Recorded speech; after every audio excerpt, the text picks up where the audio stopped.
Hey everybody, Courage to Change, page 10. Al-Anon meeting, we discussed the way our housekeeping habits reflected the effects of alcoholism. One person shared that his life felt completely unmanageable unless his house was perfectly neat. Tidiness gave him an illusion of control. Others, including me, spoke of floors so strewn with clothes, books, and papers that we could not cross the room without stepping on it or tripping over something. I had always considered this just a bad share that this clutter was a way of her keeping other people at a distance, isolating.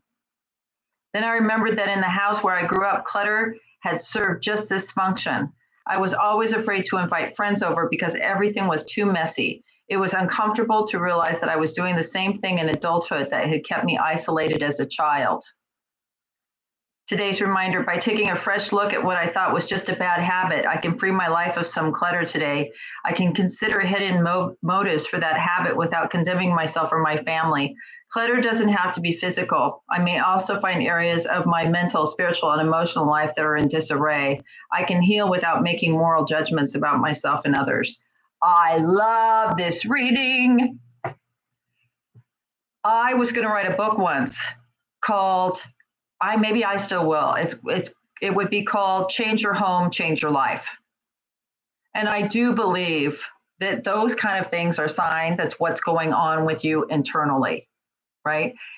I myself am more of the first version. I'm the nitpicky, clean freak, tidy cleaner. It makes me feel like I have some control.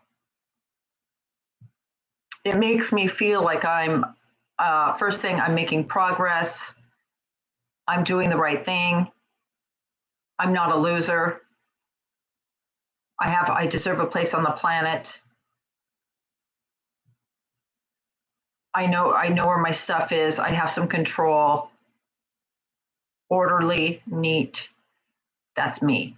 Now, when things start getting really crazy and out of control, I clean.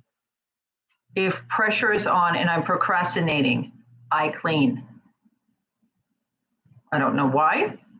That's what I do. I try to make things as good as I can. Wow, something just changed on my screen. Hold on. Let's see if I can change that. That's better. So that is definitely like, sorry, that's so bright in my face. Oh, that's better. So that is definitely my MO. It makes me feel like I'm okay. I clean my car. I don't like trash in my car. I mean, I'm kind of just that. It's just me. I just want that. And I want my house clean. Over, everything needs to appear in order.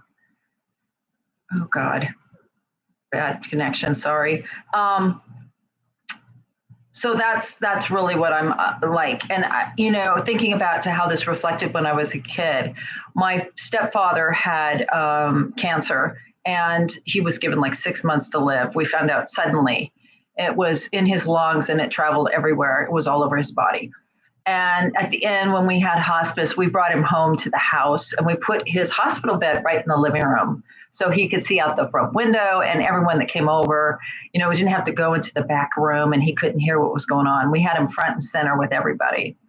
And when he passed at home. And my mother, kind of lost her mind. She, of course, she was grief-stricken. He took his last breath and we were both there and we were both crying. And then she, her thing was she wanted to shave him before the pastor came and the coroner came and all the family came to say goodbye to him.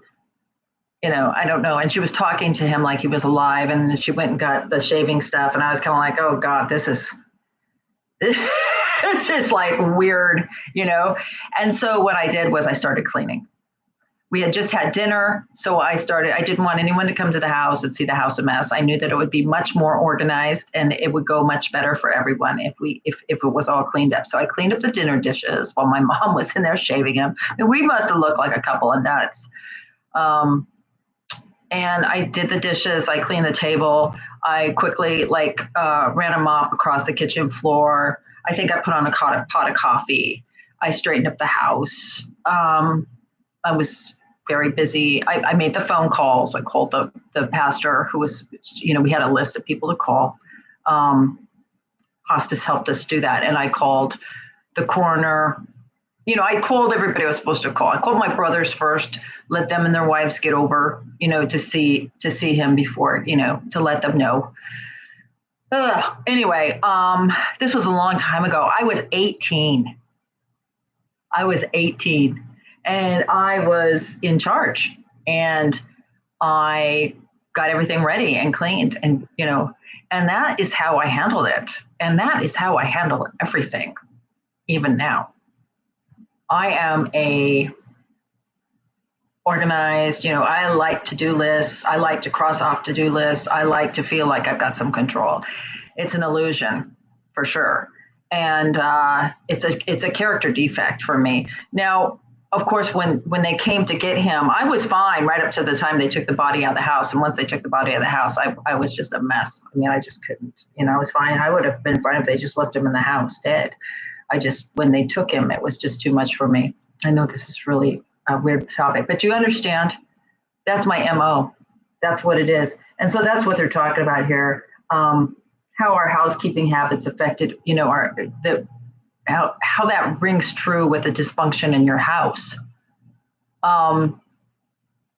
It's interesting. And so what I realized is that people, when I helped people, I'm an interior designer as well. When I shifted energy in their home, it shifted everything in their world. And so I wanted to write a book called Change Your Home, Change Your Life, because just cleaning and organizing can shift energy and can change perspectives on what's happening. So it's a powerful tool, but you really need to recognize it for, are you trying to keep people away, right? Are you trying to control things? It is a great way to see it. Now, since I've learned this about myself in recovery, I've backed way off on the cleaning and organizing because I realize it's not a good survival tool for me anymore. A better survival tool is asking God for help, because the cleaning will, then I'm manic. I can go into a manic phase where if somebody walks across the floor, I just mopped. I'm like, oh my God, I just mopped that. I mean, it's just crazy. So I have to have a better way to deal with my life than that. So I have found that in the program of Al-Anon. I have found that. So I like the reading a lot. I want you to really think about how you react and how you respond and how your housekeeping habits reflect what's going on in your life. And share that with me, please. I would love to talk about this. It would make a great coffee table book. I love you all.